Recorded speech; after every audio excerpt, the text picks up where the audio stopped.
What's up? Welcome to Journey in the Self. I'm your host, Sarah. So we're doing, I believe, it's part 9 of our series on Donald Trump, Insider or Establishment.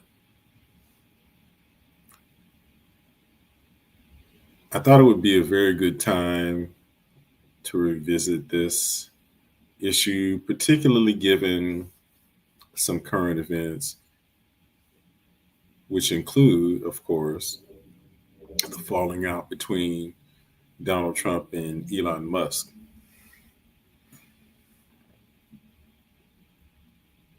In the wake of that fallout, Elon Musk has alleged that Donald Trump is in the Epstein files and is on the list of people who rode on the Lolita Express to Epstein Island, where he had those sex parties with the young children. Now, this has been pretty well documented, and when the files came out, the information came out about Trump being on the list, but it was very much downplayed in the media. And of course, Donald Trump has disavowed his association with Epstein. So I thought we revisit some prior material that we've covered to establish the connection between Trump and Epstein.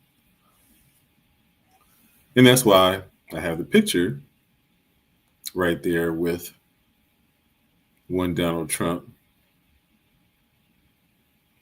in the pink tie next to Jeffrey Epstein wearing his blue, looks like a jean shirt. And you see Ghislaine Maxwell back in the background. So we're going to go through a number of things. I want to pull up something though, just to put things into context and to some of the things that are going on. So I want to bring up another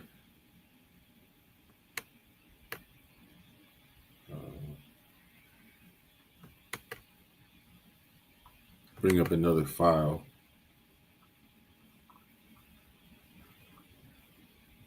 For us to look at that kind of just puts things into context in terms of what's going on currently with the administration. And part of what I want to share with you is that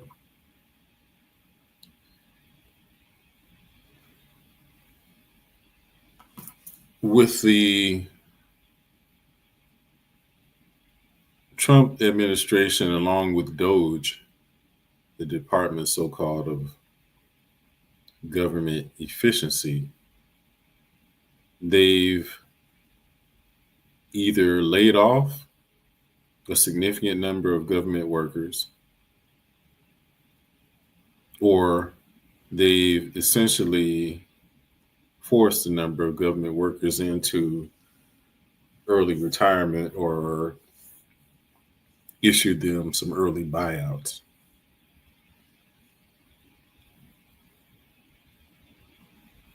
The reason I bring that up is that there's a significant number of Black people who are employed by the government. It's typically been the case that Black people have been employed by the government for one of the primary reasons is that the government sector is less inclined to discriminate in its hiring practices as opposed to private industry.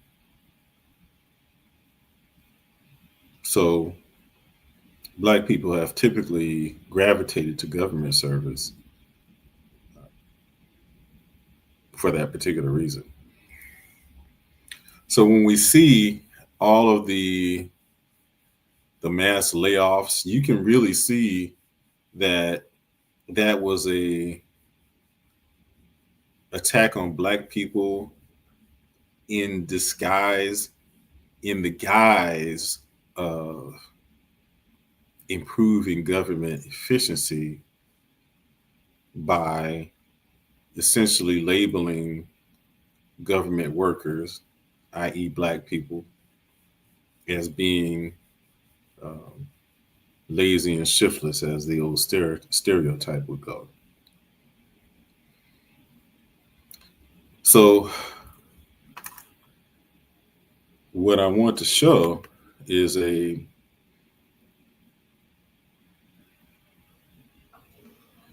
file that I got. It's an image file of some of the criteria that the Office of Personnel Management is using to screen candidates now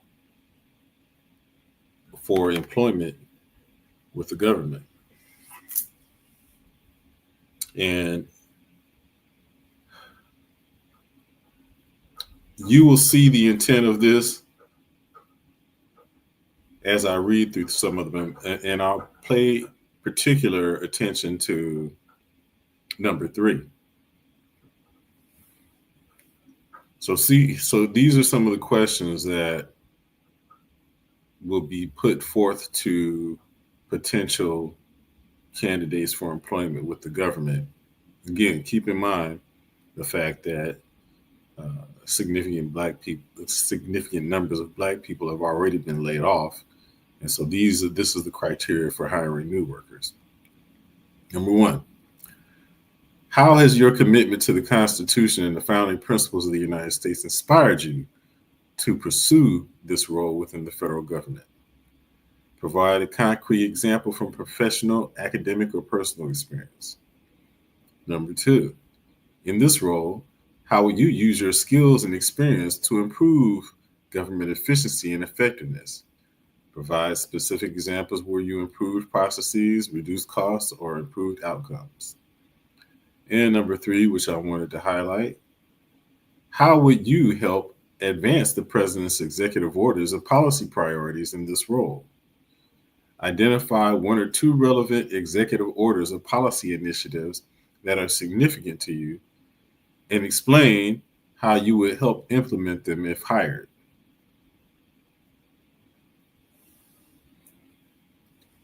So here you see some people have said that the government is being politicized. And if you look at it there on the surface, that would be true, of course, with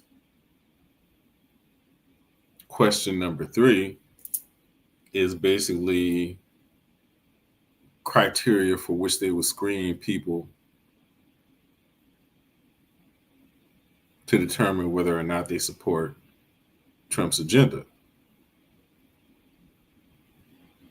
But then if you put it in the context of what I just explained in terms of who has typically gravitated to government employment,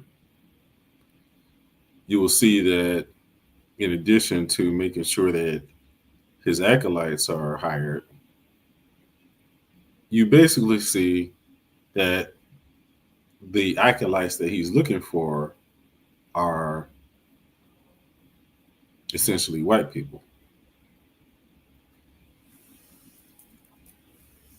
So for those who, particularly Black people, who voted for Trump, this is what you've voted for. Okay. So, as I pointed out,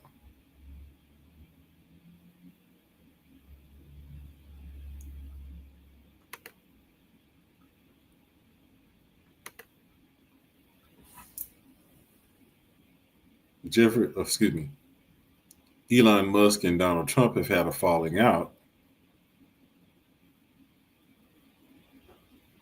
Elon Musk has withdrawn from his foray into government service and says he wants to focus back on his companies, which are doing quite well right now because uh, his foray into politics has stained his public image, resulting in his companies losing market share, stock prices going down, and he's losing money.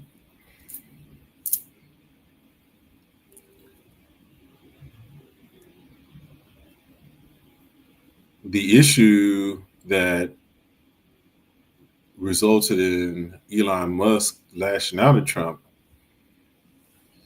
was the fact that his Trump's budget, or the big beautiful bill as he calls it, reduces significantly reduces taxes on corporations and the wealthy, gives them significant tax breaks, um, and those tax breaks are paid for by significant cuts to government services, which are paid for by taxpayer money, I might remind you.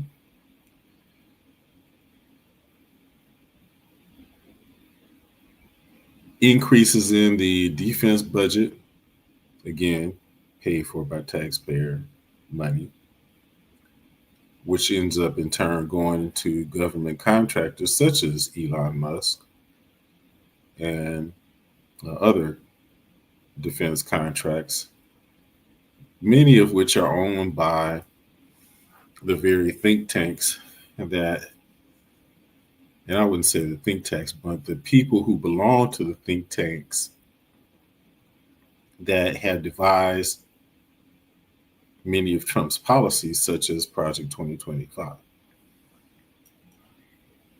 So when you look at the boards of these corporations and the members of those particular think tanks, you will find them to be one and the same.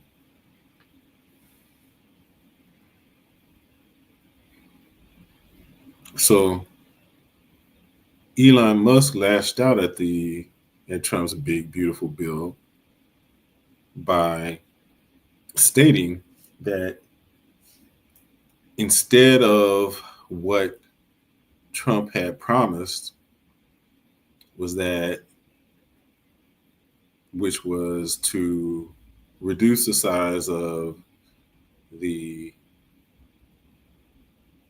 national debt to balance the federal budget. Instead, he's creating a budget deficit with just his budget and significantly increasing the government debt.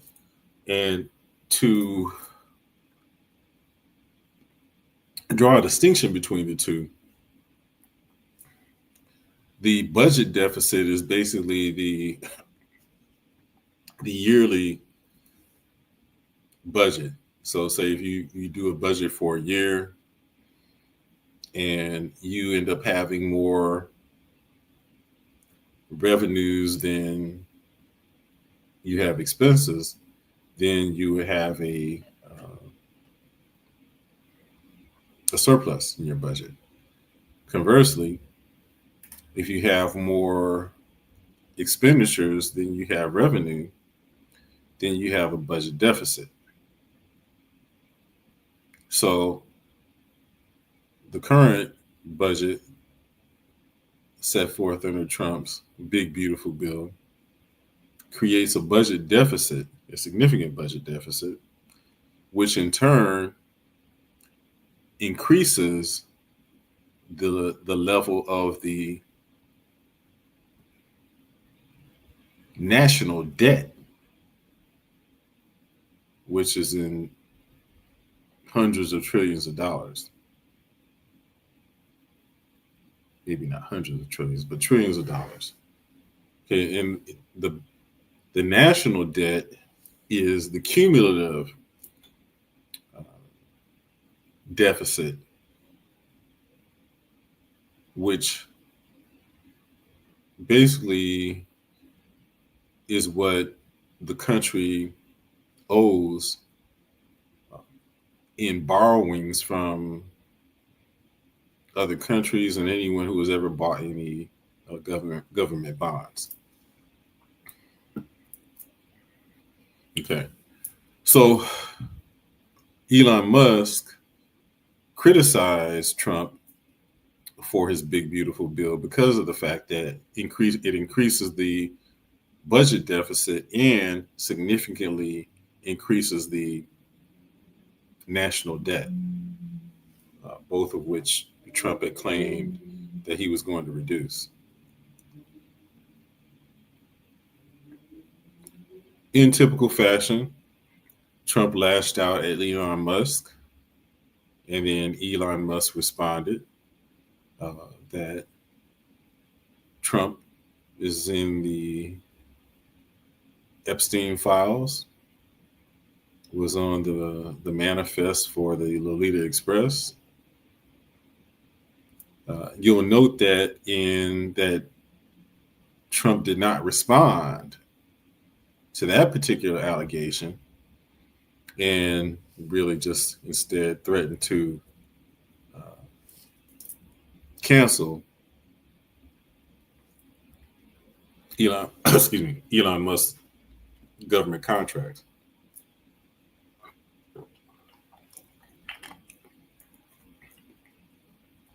But there's a good reason that Trump did not respond to Elon Musk's accusation about his association with Jeffrey Epstein. This is because it's true. So we're going to just go and revisit some things that we've covered before, some of which is outlined in this book by Dylan Howard, Dead Men Tell No Tales, Epstein, Spies, Lies, and Blackmail.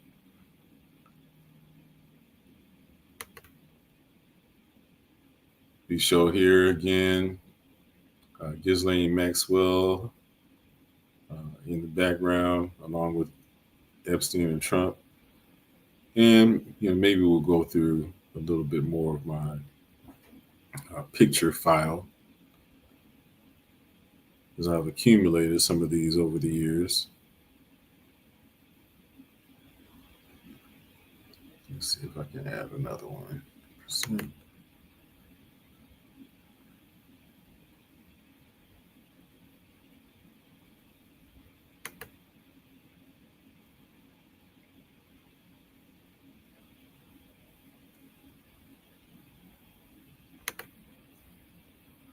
Yes, I can. We'll just show some pictures and then we'll just go through the book. Here we see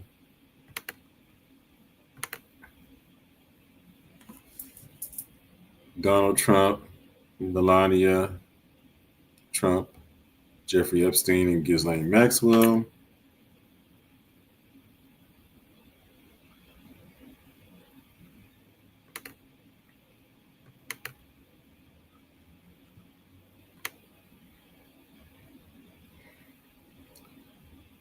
Just to put it on the record, because again, Trump has denied his association with Jeffrey Epstein.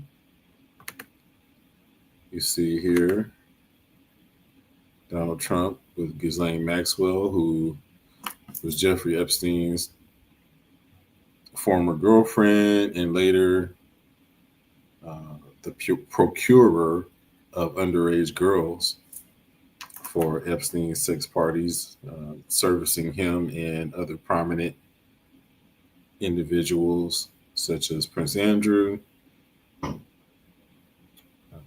which he recorded all of those activities to be used for blackmail, as we've discussed, has been a pattern of people who've been associated with Donald Trump. And we may show just one more just to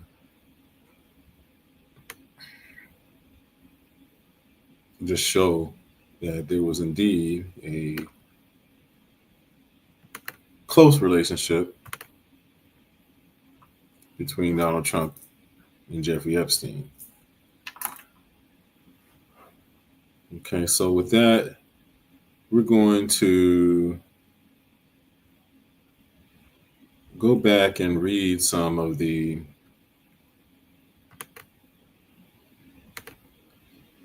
previous information that we've covered.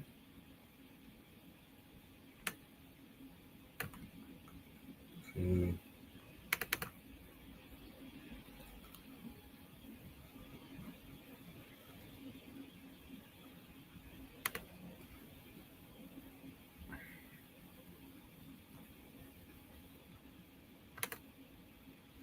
Okay. So we're in chapter 8 of the book Jeffrey Epstein, Dead Men Tell No Lies, and we'll read through this quickly. Palm Beach in the late 80s and 90s was a perfect playground for men like Jeffrey Epstein, decadent, debaucherous, and deeply corrupted. I spent a lot of time in Palm Beach at that time, said Maxwell family friend Laura Goldman. She continued, Palm Beach is alive, a live and let live kind of place. Lots of rich libertarian types. I don't think they mix with their neighbors because they didn't want their neighbors to know what they were doing. I think the police force down there is pretty ineffective. We've seen that they are. I think that people there are on vacation and they didn't want to rock the boat. Spent a lot of time in Palm Beach at that time. I've been there. I've been to their house on Brio Way. It's kind of not my scene, and there were lots of young ladies. Even though I was much younger then, they were even younger than me, and I really couldn't compete in that sense. Now I feel bad because I got a sense that something was off. I really didn't pay attention to what was off. Now, when I see what's happening to all these girls, I feel terrible that I didn't ride by more often like a bike crusader to stop it.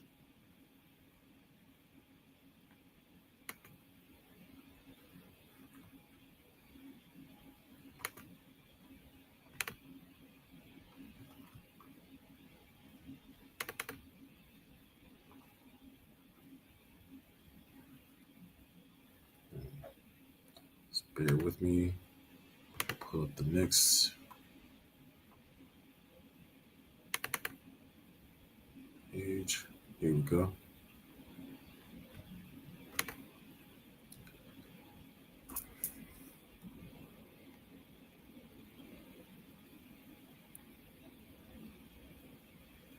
We'll just skip ahead here. It says,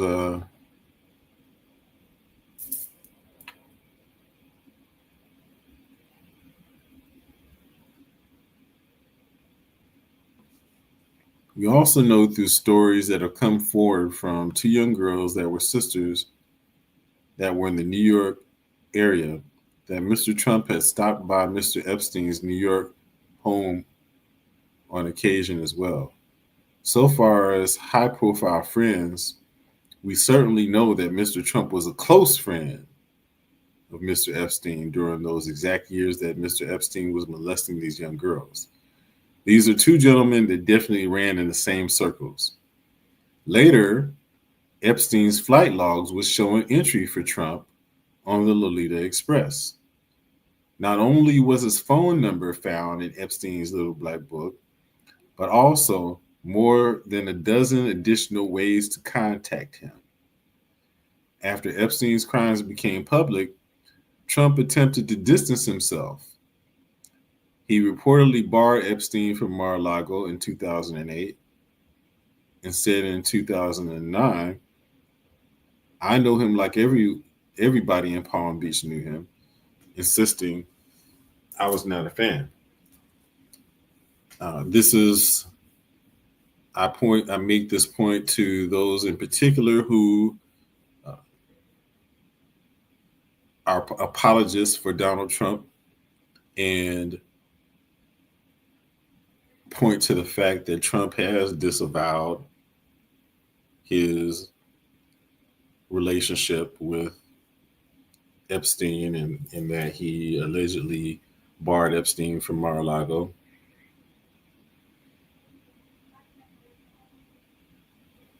By countering to say that they had a very close relationship. Indeed, there was, I think the previous page in this book points out that Epstein and Trump's residences, Mar-a-Lago, and Epstein's location in Palm Beach were only 2 miles away from each other. And as you see here, they hung out, spent a lot of time together, were close friends. But in particular here, this is later Epstein's flight logs, which show an entry for Trump on the Lolita Express. Now, some people will say that there was only one entry for Trump, and there were significant numbers of entries for Clinton and other people, and so on. And we use that to try to exonerate Trump. But Trump also had his own plane, so he didn't necessarily need to fly on the Lolita Express, though he did at least at one time. But again, we see that they had a very close relationship.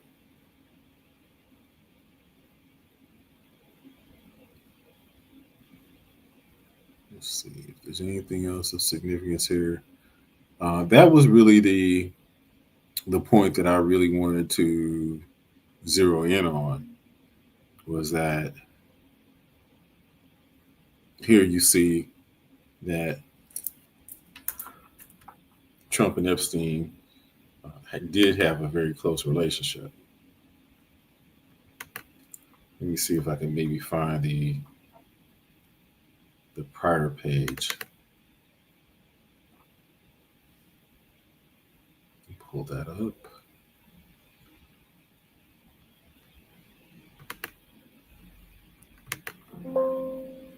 But if not, we can move on. Yeah, here we go.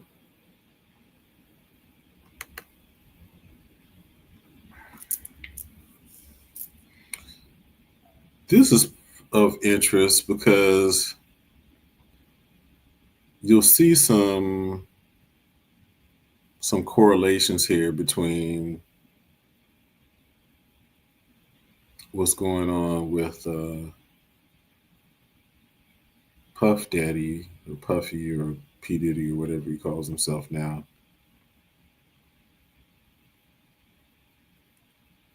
And so this, she's describing basically what his house looked like inside. And so I'll just move over to page 69, where it says there are moving deeper still, the massage room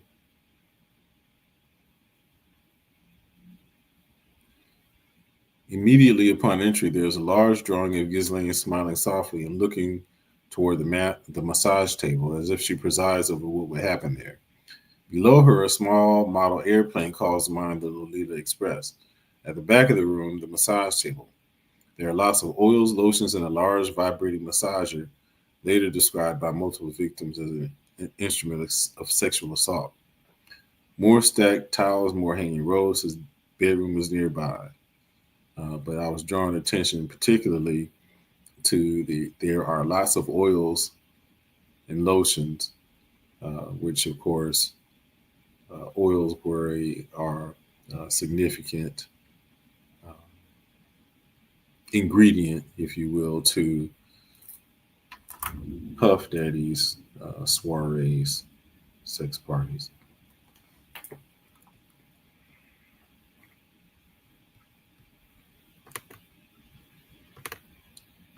Okay, so we're going to move out of this and we're going to go into our article.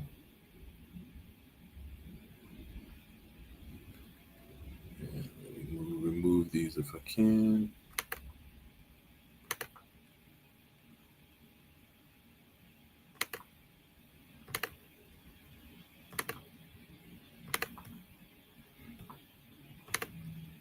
And we're going to bring up our article here.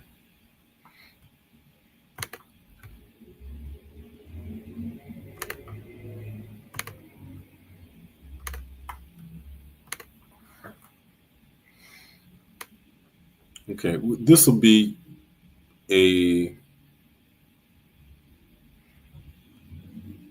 we'll be going over this information again. We went through this before, but I think again it's particularly poignant that we go through this just to again establish that connection. So here we're going through the Fitzpatrick Informer.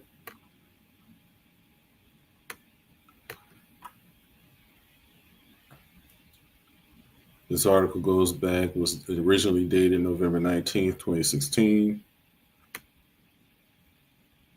written by Timothy Fitzpatrick. And here you see some significant people who were figures in the former Trump administration. But then also we talked about Trump's close relationship with Roy Cohn, who was Trump's former lawyer before uh, the other guy. And you see Roger Stone, Paul Manafort, and we talked about the fact that Roy Cohn is a homosexual, as is uh, Roger Cohn and Roger Stone, sorry, were both homosexuals. Okay, so Trump mentor Roy Cohn, a pedophile protector who blackmailed his protege at Plaza Hotel's Blue Suite? Question mark. The bullish New York attorney Roy Cohn was a quintessential false opposition operative working under Senator Joseph McCarthy. He prosecuted and persecuted communists as part of the establishment-controlled Red Scare, as well as homosexuals, despite being a homosexual himself. But how he was so successful achieving a huge amount of federal indictments as McCarthy's aide and attorney for the U.S. Department of Justice was likely due to a dirty, dark secret of his sexual blackmail, especially of the pedophile kind. Biographer Burton Hirsch reveals about Cohn. And again, you see the common thread here between Cohn and Epstein, which we're going to go into later here in the article. This is biographer Burton Hirsch reveals about Cohn. When New York attorney John Klotz began to investigate Roy Cohn on behalf of a client, declassified New York government files and spade work by a private detective substantiated the allegation that there was indeed a blue suite at the Plaza, Suite 233. Roy Cohn was providing protection, Klotz discovered. There were a bunch of pedophiles involved. That's where Cohn got his power from, blackmail.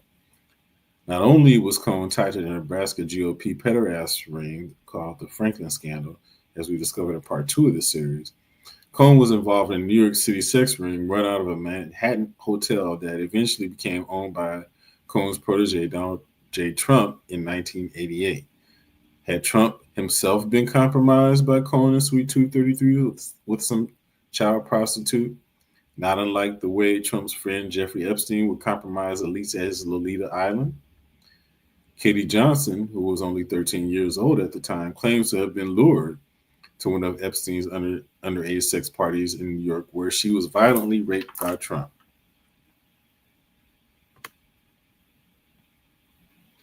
Detective Rothstein had an opportunity to have a sit down with infamous McCarthy Committee counsel Roy Cohn. During the sit down, Cohen admitted to Rothstein that he was part of a rather elaborate sexual blackmail operation that compromised politicians with child prostitutes. Cohen told Rothstein that this operation was being carried out as part of the anti communist crusade at the time. There doesn't seem to be any proof that Cohen had compromised Trump, although we do know that Trump followed in the footsteps of Cohen, even assuming his bullish demeanor as well as exchanging favors for years up until Trump abandoned his friend after it was publicly revealed that he had AIDS. I hear Roy in the things he says quite clearly, says Peter Fraser, who was Mr. Cohen's lover for the last 2 years of his life, spent a great deal of time with Trump. That bravado, and if you say it aggressively and loudly enough, it's the truth.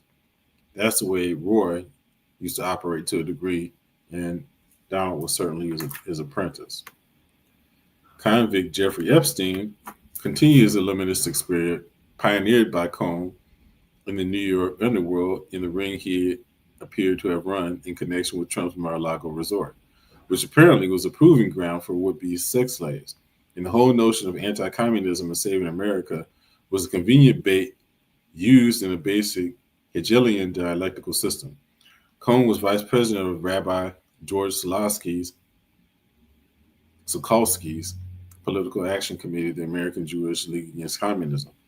This league officially endorsed the Jewish-controlled John Birch Society, which has tentacles all over the alt-right. Not only did Cohen's sex ring help him advance his legal career, it helped him advance Jewish interests, specifically its capital dialectic in the West. Pedophile book on Cohen's sex ring stash at Watergate. Could the Watergate burglars have been a pedophile book that contained the names of Cohen's sexually compromised Republican Party and New York elites, which may have included Donald Trump's name? Detective Rothstein also had an opportunity to speak to infamous Watergate burglar Frank Sturgis. During this conversation, Sturgis revealed that one of the reasons for breaking into the Watergate, according to Sturgis, there was a pedophile book hidden away at the Democratic National Committee headquarters. The book was supposed to have a list of pedophiles in the American political scene. The alleged book, no doubt, would have had dirt on Democrats, too. Fugitive ex-CIA officer Frank Turple has claimed that sexual blackmailing operations directed by the CIA were intensive in Washington during the Watergate era. Turple also asserts that his former partner, Ed Wilson, was coordinating one of those sexual blackmail operations. In addition to Jim Hoogan, Turple revealed Wilson's modus operandi. Historically, one of Wilson's agency jobs was to subvert members of both houses of Congress by any means necessary. Certain people could be easily coerced by living out their sexual fantasies in the flesh. A remembrance of these occasions was permanently recorded via selected cameras. The technicians in charge of filming were TSD, Technical Service Division of the CIA. The unwritten porno stars advanced in their political careers, some of whom may still be in office. According to John DeCamp, Wilson's ring was a continuation of Cohen's. Late journalist and author Michael Collins Piper made a good case for the Watergate scandal actually being orchestrated by Israel's Mossad to take down Nixon, in continuation of a takedown of those in the JFK administration still working in government.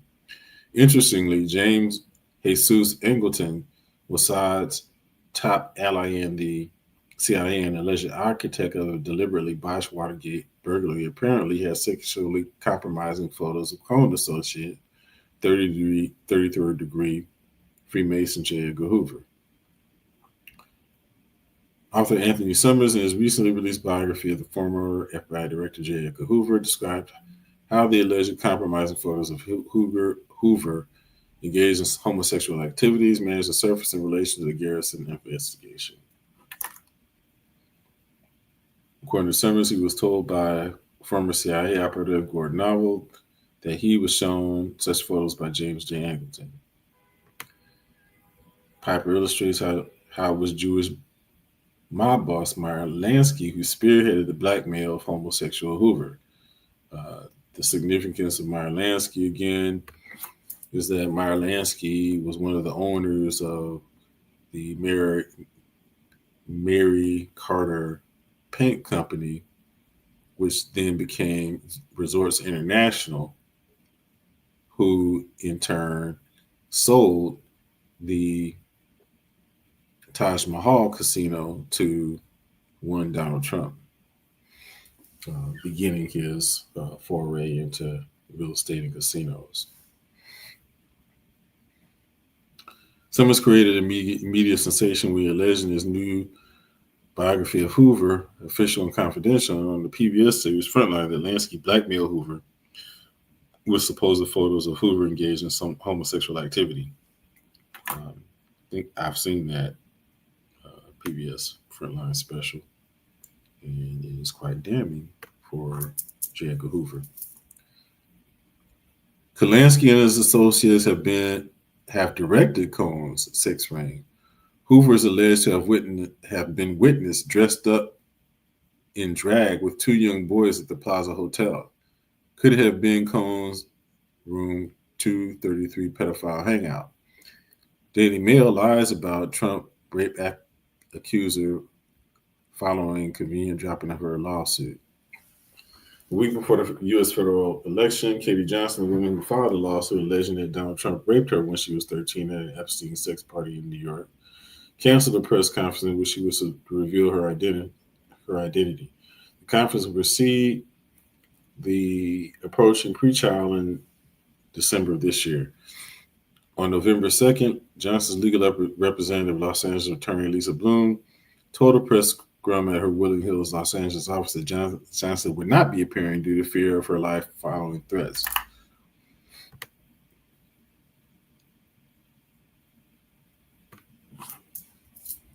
Then, only 3 days before the election, Johnson withdrew her lawsuit against the would-be president of the United States and his longtime friend, Jewish billionaire and convicted child sex trafficker Jeffrey Epstein, who raped Johnson and other girls while having them play out role-playing fantasies, exactly as the aforementioned Turpo explains about the CIA's blackmail techniques.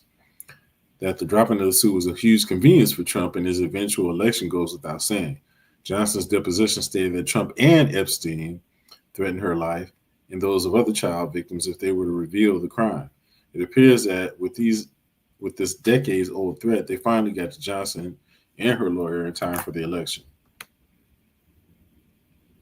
The mainstream media was mysteriously silent on the Johnson lawsuit, with the Daily Mail being the main conduit to disseminate information to the public regarding the case.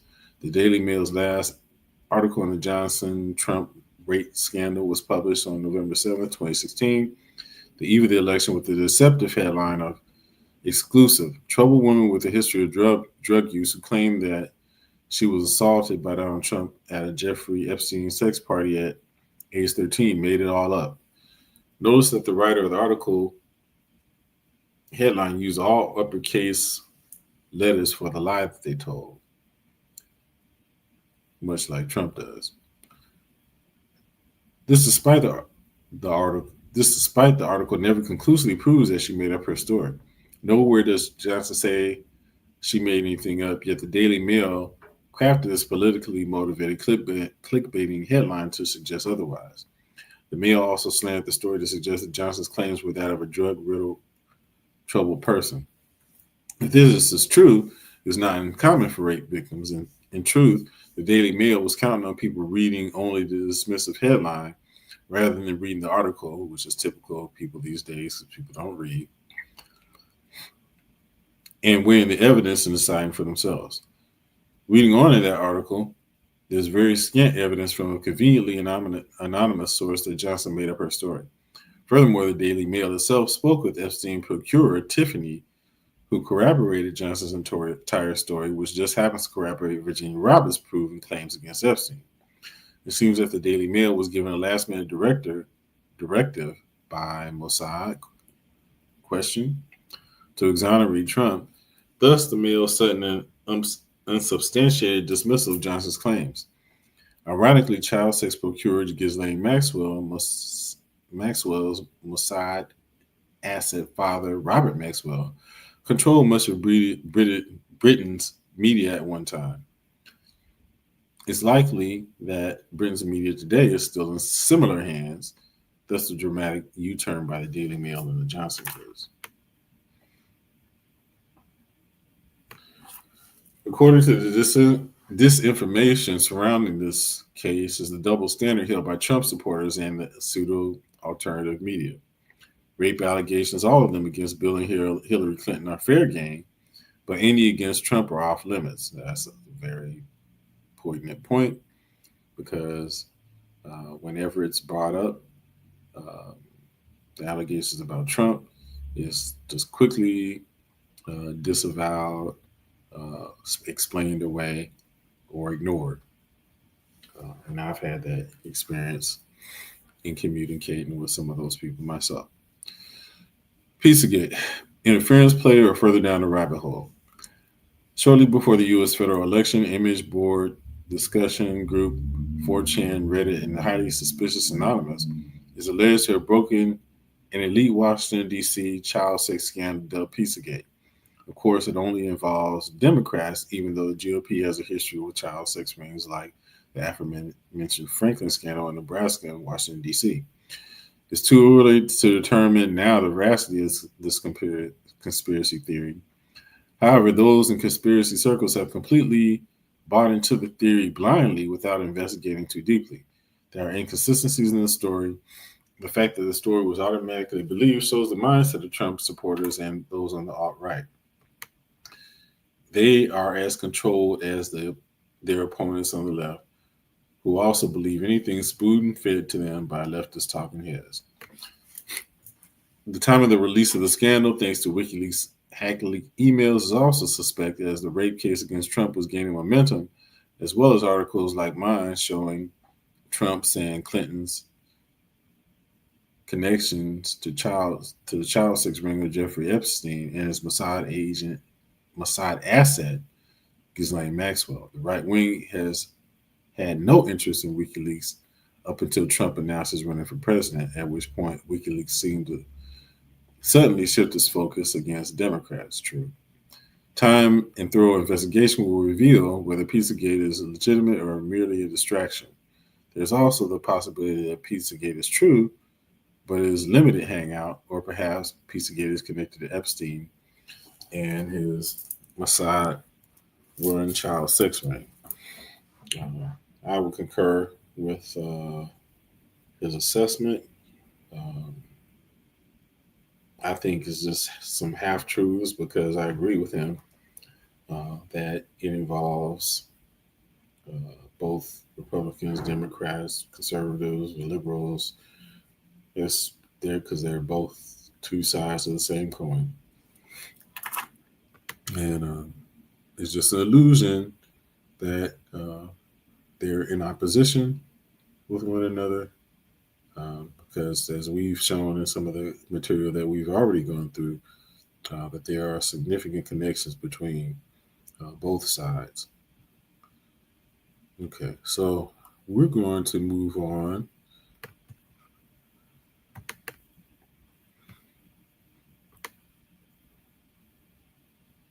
to part 4.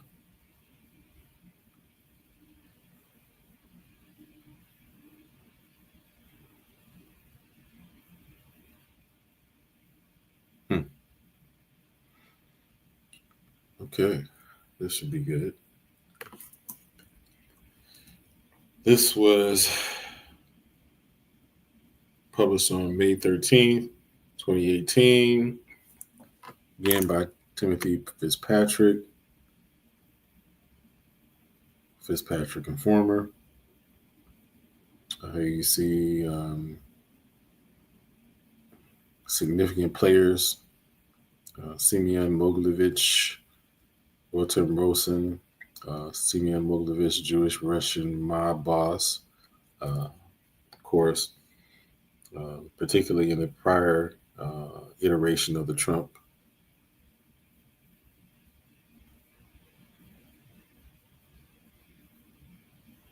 um, presidency. Uh, we saw a Russian connection.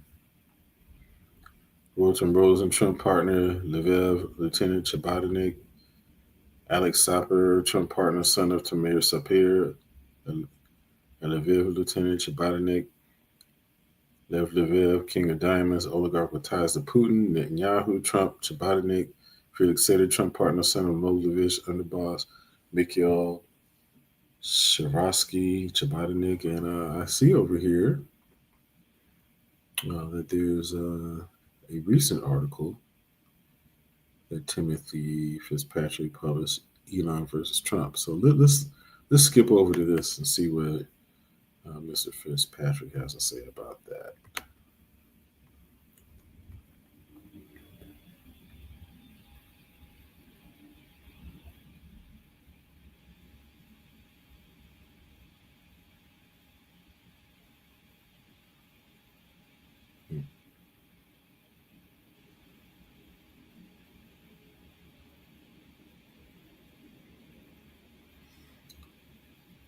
He thinks that apparently he thinks the conflict is fake.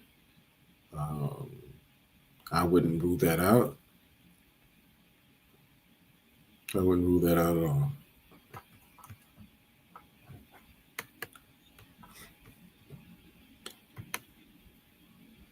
And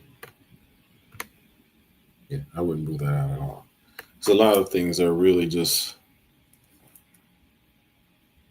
subterfuge to try to confuse people and throw people off of the path of truth, a distraction. So, but we'll look into it further and illuminate uh, what's going on because it will come to light eventually. Okay, so this article says how Trump fits in the global neocon Likud Chabad organized crime syndicate, and this apparently will shed some light on what was going on between Trump, um, Russia, and of course Israel. It says the Talmudic Zionist illegal state of Israel is currently officially run by gangster Benjamin Netanyahu of Israel's organized crime run Likud Party. Likud's roots trace back to Jewish terrorist organizations like the Stern Gang and Irgun, which later evolved into the murderous Israeli Defense Forces. These modern day zealot organizations, with the aid of international Jewish criminals like mob bosses Meyer Lansky, helped establish the Zionist state of Israel in 1948. After years of criminal activity in America with Jewish mobsters like Mickey Cohen and Lansky, Irgun terrorist Menachem Begin would be rewarded by the Zionist-controlled West by becoming Prime Minister of Israel in 1980. He entered the national ministry through the Likud Party, which he founded in 1973 through a blessing of existing right and left-wing parties in Israel, almost all of which agreed in their Zionism. Although Likud is based in Israel, its founding and ongoing political success exists because the loyal laboring of a global organized crime syndicate, which is even composed of some non-Jews.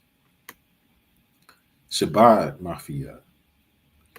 The syndicate, which appears to have been reorganized as a religious front called Shabbat Lubavitch, a mystical Orthodox brand of right-wing Judaism created in Russia, conducts much of its illegal activity in and through the United States of America and Russia,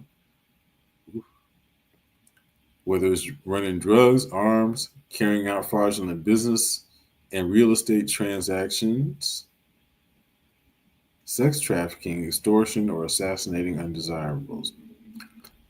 It sometimes wears the mask of the intelligence community and exists among Democrats and Republicans alike.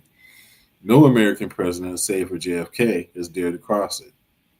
Late FBI director and closeted homosexual J. Edgar Hoover was so controlled by the syndicate that he publicly claimed that the mafia didn't even exist. Lansky is alleged to have had photos depicting Hoover in homosexual acts, particularly one showing Hoover performing fellatio on his lover and assistant Clyde Tolson. Once again, we see elite Jews using sexual blackmail in their systems of control and dominance. Like Hoover, current U.S. President Donald Trump appears to be in total submission to the same international Jewish crime syndicate, which, without any shred of opposition from Trump, is directing U.S. foreign policy, naturally favoring Israel. Fact, fact, fact. As well as protecting the usurers who control the entire financial and political establishments. Trump's administration might as well be renamed the Goldman Sachs administration. That's absolutely true. Whether Trump's obedience to the syndicate as a result of his sexual compromise at the hands of Israel's Mossad, as discussed in part one of this series, his familial ties to Zionism and international Jewry or personal opportunism, Trump's administration can be said to be nothing short of being Zionist and Jewish occupied. What Likud wants, America will bring it, regardless of which figurehead poses as the American leader. Likud's Oded Yanan agenda for Trump. It seems the Likud agenda for Trump is mainly for war and the advancement of U.S. foreign policy in the interests of Likud-run Israel and its Judeo-Masonic overlords. Judeo-Masonic, that's something that Brother Steve Coakley has illuminated us to in his work. More and more, we see the escalation of threat of war against the Middle East countries supposedly not already subservient to Israel and its Oded Yanan plan, the balkanization of the Middle East with Jews gaining more and more control, namely Syria and Iran, which just happen to be two of Russia's biggest Soviet Arab satellites. Where the Zionist Bush regime finished in 2008, Afghanistan and Iraq, the Zionist Trump regime has begun. However, Iran's Jew-friendly leadership could broker a backroom deal with international Jewry to keep America out of a war. But they need Likud-controlled Trump in power as a hedge. As for Syria, Israel and international Jewry seem content letting both the United States and Russia tear it to pieces. It makes little difference to Jewry if Syrian pipelines are run by Russian Jews or American Jews. Bibi, Trump, and the Kushners. And Bibi being Netanyahu's nickname. How much closer could the ties between the Trump family and Israel be than King Likud Israeli Prime Minister Benjamin Netanyahu having slept in the bedroom of Trump's son-in-law Jared Kushner? But that's just a start. Let's examine the Jewish tentacles Trump has joyfully suckled leading up to and during his presidency. Kushner's father, Charles Kushner, had a personal relationship with the Israeli prime minister. Netanyahu visited Charles Kushner, a real estate mogul, in his office and also spent time at a Jewish school financed by the family.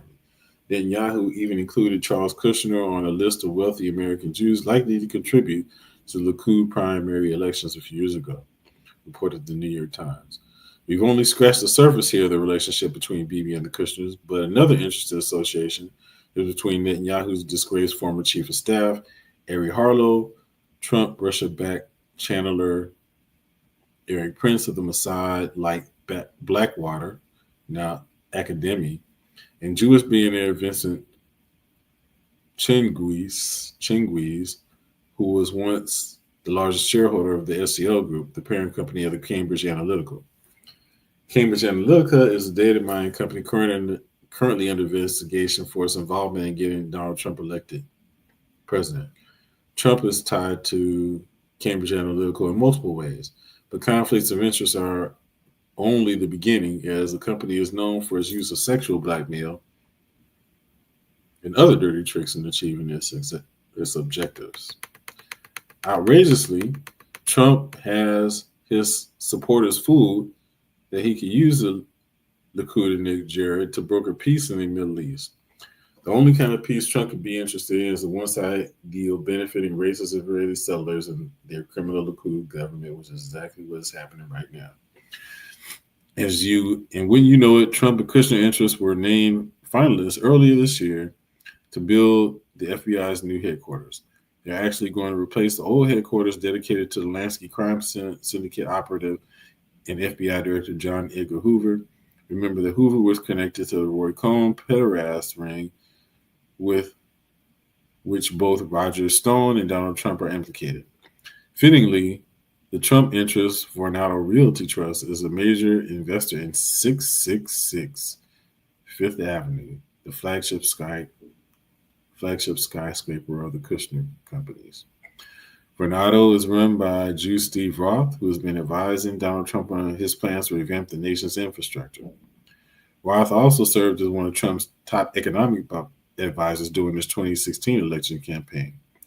Despite his fake conservative sympathies, Roth is liberal through and through, donating money to gay marriage causes, likely provoked by the fact that Roth's own son is gay. This moral compromise exists with Trump, too, who has flip-flopped on such important issues as abortion and gay marriage.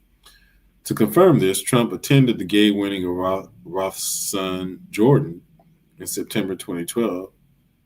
Looks like there's a picture of that.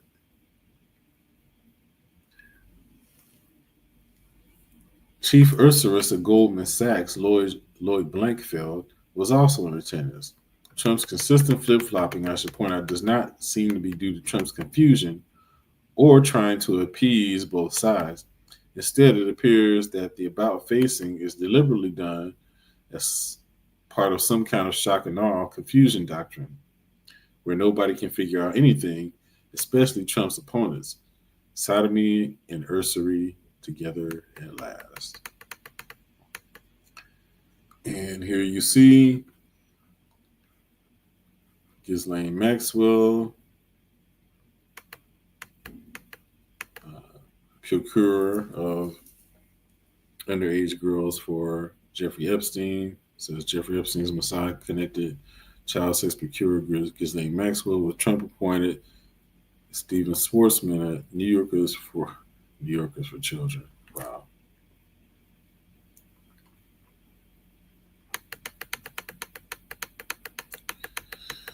Trump administration full of Jews. Although Jews constitute less than 1% of the U.S. population, they dominate the Trump administration. They are overrepresented far more than any identifiable group.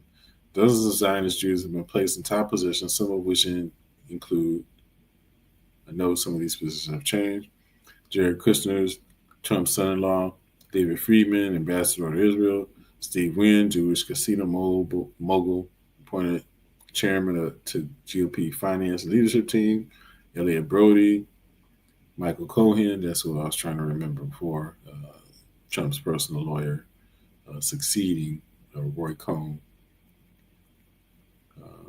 Jason Greenblatt, Steve Mnuchin, who was the former Secretary of the Treasury and former Goldman Sachs executive. And looks like he was also part of the Soros group. Again, and Soros supposedly being the financier of most liberal causes. Gary Cohn, Director of National Economic Council, David Shulkin, Director of Veteran Affairs, Stephen Schwarzman, Chairman of Strategic and Policy Forum. Other lower appointments of Jews.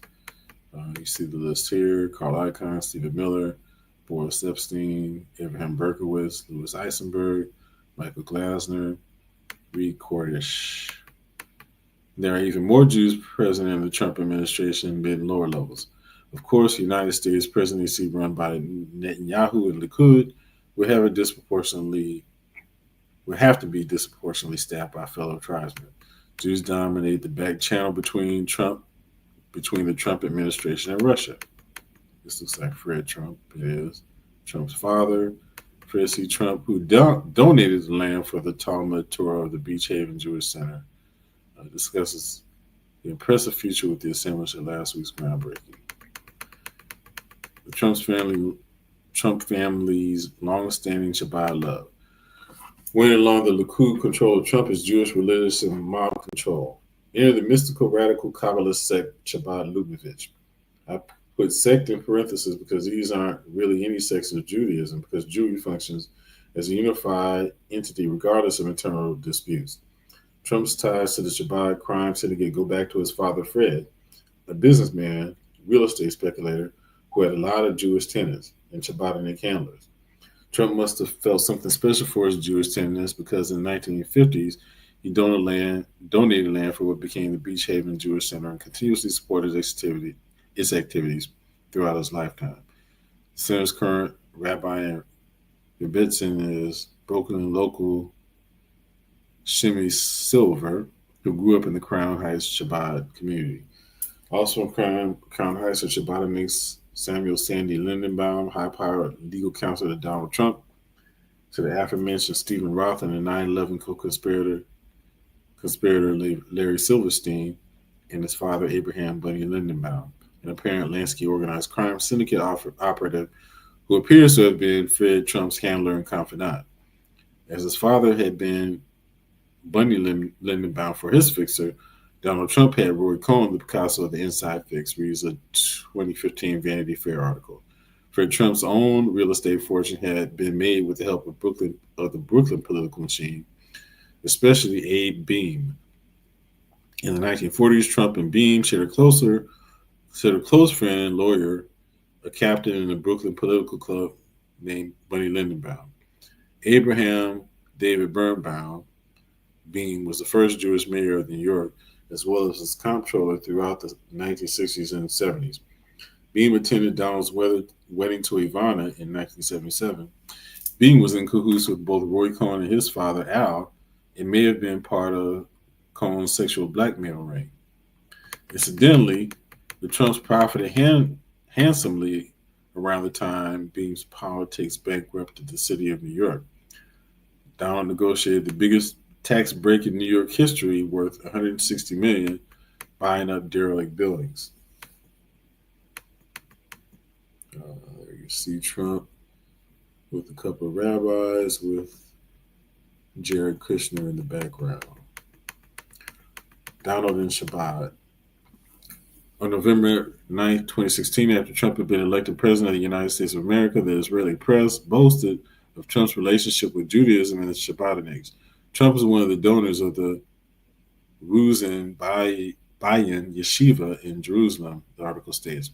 All is well known. Trump's clear connection to Judaism first lies and foremost with his daughter Ivanka, who converted to Judaism after marrying her Jewish real estate mogul husband Jared Kushner. Ivanka appeared during the election campaign at a Chabad synagogue in the United States and even came to the Rebbe of Chabad together with her husband. The article goes on to praise Trump as a righteous Gentile. However, he may, in fact, be Jewish. Kushner's in Chabad. The visit to the Rebbe refers to the deceased Jabba the Hutt lookalike Rabbi Mendel Menachem Schneerson, perhaps Judaism's biggest failed messiah who the Chabadniks believe will come back from the dead, liberate Jews, and make them kings of the universe. Ivanka and Jared prayed at the Rebbe's gravesite. The visit is nothing new for Jared, who has long ties to the Chabad syndicate. While at Harvard, Jared was head of a Chabad house. Furthermore, Jared's ex-convict father, Charles, is also a Chabadnik. It was the Chabad executive director, Rabbi Zalman Grossbaum, who wrote a letter on Kushner's behalf when he faced 18 counts of illegal campaign contributions, witness tampering, and tax evasion. What's more, the rabbi also had no problem vouching for a disgraced man who was also caught in an Epstein-like sexual blackmail trap, which involved hiring a prostitute to seduce his brother-in-law, who was cooperating with federal officials in an investigation targeting Charles. Perhaps Charles should have gone to Trump and Epstein for help in that regard. Trump surrounded by Shabbatniks. Fred and his wife Mary Ann, President Trump's mother, died at the Long Island Jewish Medical Center in New Hyde Park, New York. Whether this means the Trumps were Jewish is unclear. Blogger Richard Presser provides sources that tend to show that Trump family are indeed of Ashkenazic Jewish extraction. If true, the Trumps could have been Chasadics well before Ivanka Trump married into the Chasidic Kushner family. There are many more Trump Chabad connections, which we will continue to explore.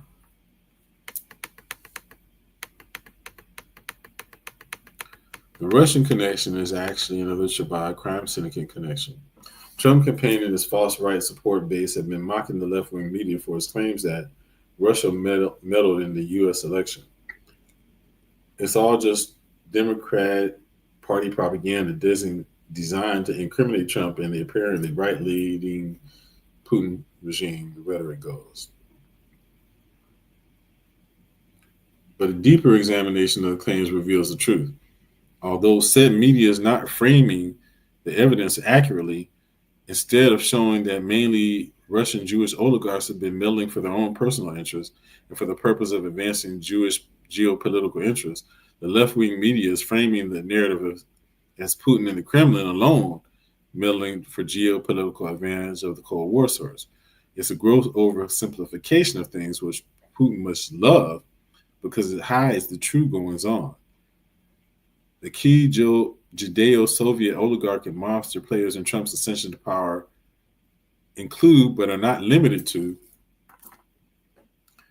Felix Chevarovsky, aka Felix Sater, Trump Russia back channeler and real estate money laundering fixer, Tokov Erivov, Tevik Arif, sex pianist and real estate fixer at Beirut, Lev Lviv, King of Diamonds, Putin Netanyahu, Thai Soviet Jewish mobster, Simeon Mogilevich, Ukrainian-born Russian Jewish mob boss, Alexander Mashkevich, Alex Sapir, and Tim Rosen.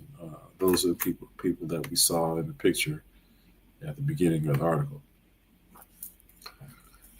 Felix Sater. On November 3rd, 2015, Felix H. Sater, a man whom Chabad Lubavitch twice declared Man of the Year, sent an email to Trump's personal lawyer, Michael Cohen, describing how the mobbed-up Chabadnik would engineer Trump becoming president of the United States of America and how he would get Putin's team to buy in on it. It appears that this is exactly what happened. Around the time of this email, Cohen and Sater had been working on a scheme to get American sanctions on Russia lifted, as well as a peace plan between Russia and the Ukraine. The invasion of Ukraine by Russia and the annexing of Crimea provoking the sanctions in the first place. The scheming appears to be paying off as now the U.S. State Department is saying there's no need to sanction Russia over its election meltdown. Born in Moscow to Jewish parents, Sater became senior advisor with the Trump Organization following years of working as a fraudster and in the powerful Jewish Russian organized crime syndicate under his father, Mikhail Chevarovsky, who was the underboss to Russian mob boss Simeon Mogilevich. On November 5th, 2013, Trump perjured himself in a video sworn deposition when asked if he ever knew Sater. If he were sitting in a room right now, Trump said, I wouldn't really know what he looked like. He went on to say, I don't know him very well, but I don't think he was connected to the mafia. Sater went on primetime television this year stating that he personally knows Trump, but ridiculously wouldn't acknowledge that Trump personally knows him. Apparently, Sater's guilty plea in 1998 to his involvement in a Russian mob orchestrated stock fraud scheme worth $40 million was either not enough to convince Trump or Trump didn't know about it. Either possibility is difficult to believe. To Michael Cohen from Felix Sater, dated November 3rd, 2015. This is an email. Buddy, our boy can become president of the USA if we can engineer it. I will get all the Putin teams to buy in on this. I will manage this process. Felix Sater on trying to broker Trump Tower Moscow deal. It's likely that one of Sater's roles with the Trump Organization with Tevik Arif's real estate development firm, Beirut, was to help Jewish Russian oligarch mobsters secure property with which they could then launder their dirty money via various shell companies based in the Netherlands. This appears to have been the Russian crime state's primary use for Trump before he became their shill in the White House. Trump's various real estate projects, many of which were utter failures, contain units owned by a disproportionate number of Jewish Russian mobsters and oligarchs. At least three Mogilevich members live at or bought units in Trump Tower. An untold millions upon millions of dollars have been laundered through Trump real estate since at least the 1990s, and millions more through other ventures like Trump's Taj Mahal Casino, against which, against which federal prosecutors levied a $10 million fine, the highest ever levied against a casino for repeatedly and willfully violating anti money laundering regulations. It is unlikely Sater will be taken down for either his participation in organized crime or for colluding with Russia to get Trump elected president. As Sater is protected by the U.S. intelligence community, allegedly for his cooperation in ratting out other criminals in his sphere. His cooperation helped him stave off a 20-year jail term on one count. This, of course, is very convenient for President Trump. And the mainstream media, as anti-Russian and anti-Trump as it appears to be, will not touch the mob ties to Trump, especially regarding Sater and Semyon Mogilevich. Perhaps part of Sater's immunity involves the media keeping a lid on things. Even liberal commentators are noticing the mainstream media silence over Trump's numerous mob associations. An interesting side note about Sater is that as a boy, he and his family fled the Soviet Union and immigrated to Israel before eventually setting their meat hooks in America. It's theorized that Soviet mass murderer Joseph Stalin's true intentions behind the so-called Jewish purges during his reign was to help the Zionists colonize Palestine, similar to Jewry's Havara agreement with Adolf Hitler. The Sater family history corroborates this theory, but the Saters did so much more for international Jewry than just colonize Palestine. They expanded Jewish crime interests the world over.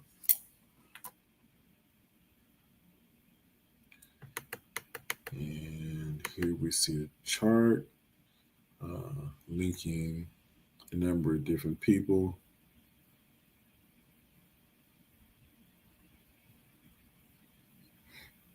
Seeing Turkish President Erdogan, and some people that we've already previously mentioned.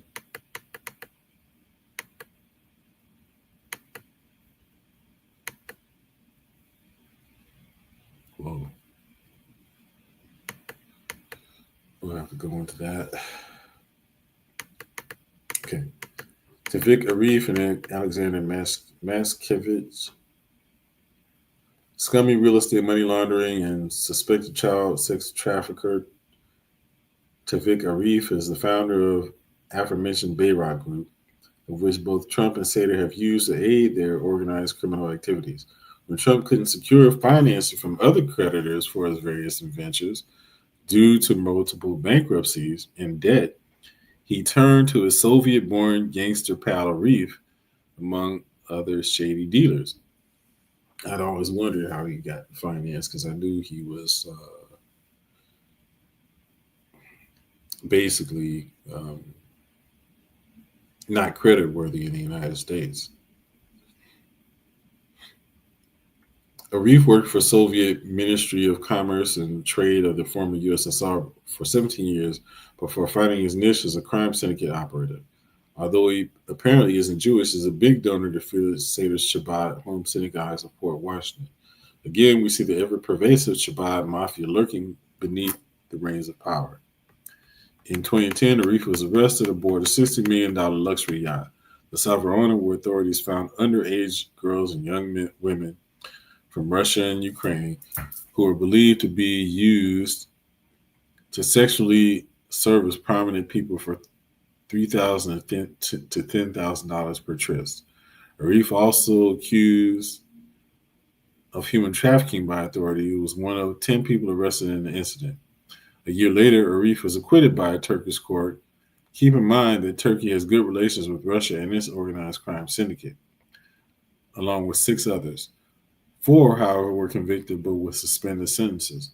Bloomberg reported that the others arrested included Russian, Kyrgyz, and Kazakh businessmen, and government officials. The Israeli press revealed that a Kazakh Israeli billionaire, Alexander Meskevich, a World Jewish Congress member, and Russian Jewish businessman Telman Ismailov, and a senior aide to Kazakhstan Prime Minister Karim Masavov were among those arrested on the yacht. The investigation began several months before the police raid on the yacht. The Turkish police received information about a crime organization that deals with human trafficking and solicitation.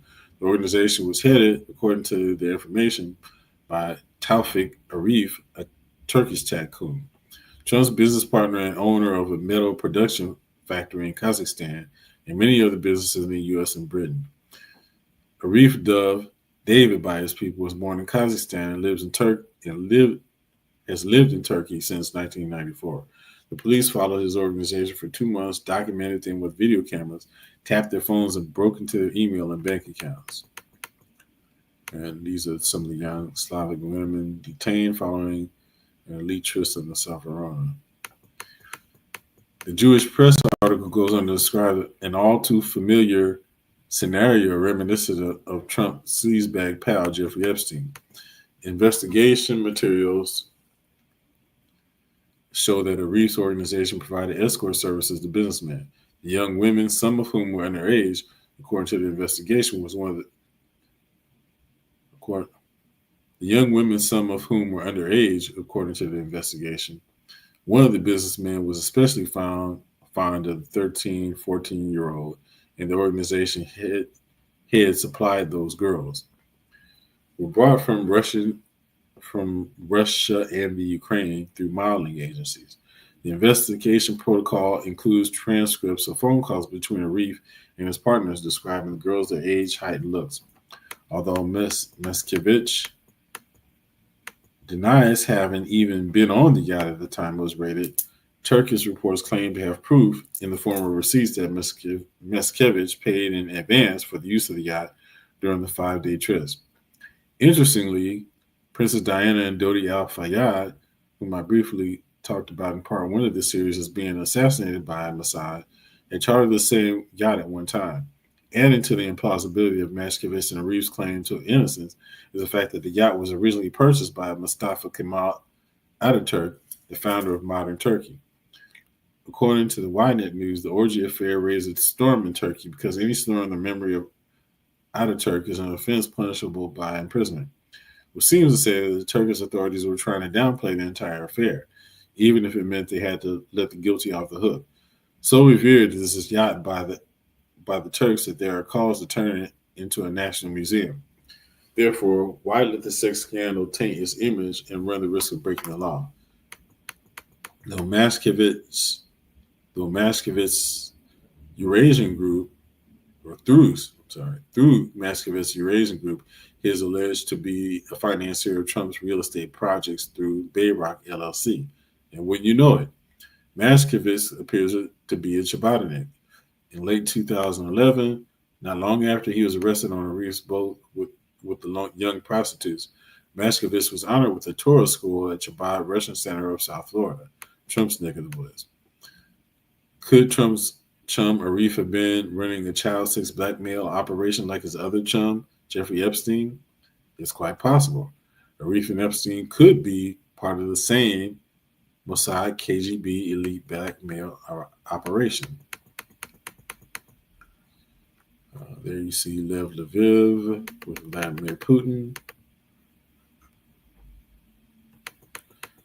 Lev Lviv, King of Diamonds, is believed to be the primary financier of the Chabad-Lubavitch syndicate, the Soviet oligarch who became rich from blood diamonds in Africa and helping the Soviet satellite of Angola embezzle millions from his people. He's close friends with Russian President Vladimir Putin. Israeli Prime Minister Benjamin Netanyahu is in partnership with Donald Trump and is tied to Jared Kushner through the sale of a portion of the New York Times headquarters in Manhattan. The deal was done in 2015 through Lviv's daughter Chagit on behalf of Lviv's Africa Israeli Investments. Castlewitz Benson Torres LLP represented Lviv's company in the sale. One of his lawyers, Marky Kasowitz, happens to be representing Trump in the U.S. government's Russia probe. LaVille's partnership with Trump is not clear, although it probably has to do with real estate and money laundering. LaVille's company has been under investigation for money laundering for years. And now removed photograph from the Pinterest account of LOD Diamonds USA of Trump and LaVille shaking hands.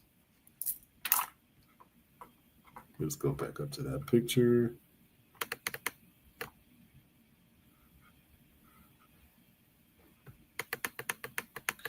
With the tag partnership that says, with the tag partnership says that there must be something more to their association. The fact that the photograph was removed after inquiry from journalists only feeds suspicion. The Washington Post reported that in 2008, LaVille invited Trump to his Madison Avenue diamond store where the two were photographed together. LaVille hoped to work with Trump on Moscow real estate deals, according to an article in Kommersant, a Russian newspaper. The Post went on to say LaVille has direct ties to Trump through his Jewish Russian underlings, Alex Sapir of Trump Bayrock partner, Sapir Organization, and Rotem Rosen. The two accompanied Trump during his 2013 visit to Moscow. LaVille was a sponsor of Shabbatnik Rabbi Beryl Lazar, the chief rabbi of Russia, who was close with Putin.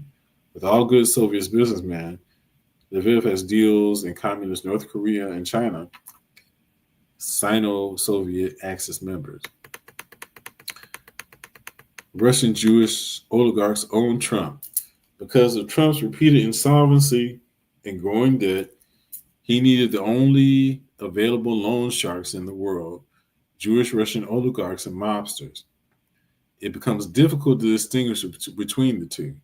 These oligarchs only came to such a position by looting from the Russian people after Soviet President Mikhail Gorbachev's perestroika plot kicked in and allowed for publicly owned resources and businesses to be snapped up by ready and willing criminal leeches, an overwhelming majority of which happened to be Jewish. The fake collapse of communism in the 1990s allowed for the rise of this criminal mafia state, which has carried on the Soviet tradition of bloody terror. Little has changed in this regard, as has the economic plight of average Russians. Quite informative. Quite informative.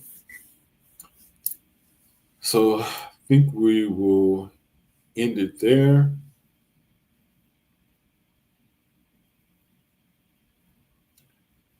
I hope that you found this illuminating and that it puts into context what's currently going on. We understand that the current situation is an illusion, particularly as regards to the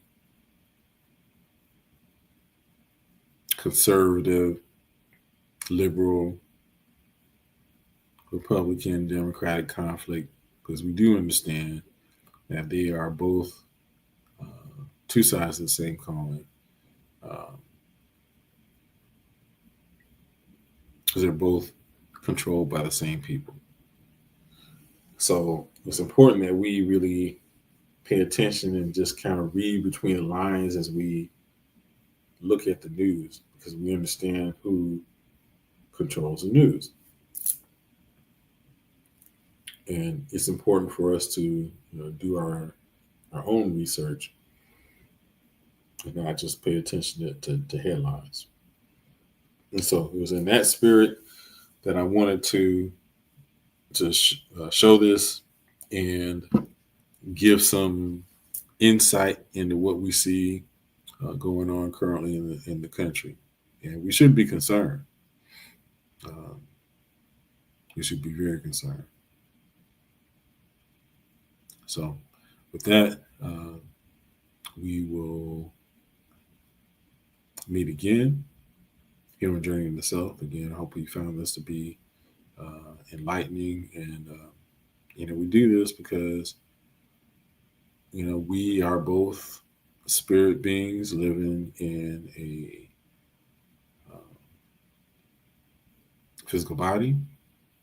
And we are to play a role in the human drama to try to help us help humanity ascend into the light. And in so doing, we also have to cast light on the dark and bring it into the light. Spirituality is not an escape. Um, so we have to confront evil where we find it. Okay. So thank you for joining us and joining in yourself, and we'll see you next time here. Thank you for tuning in. What's up?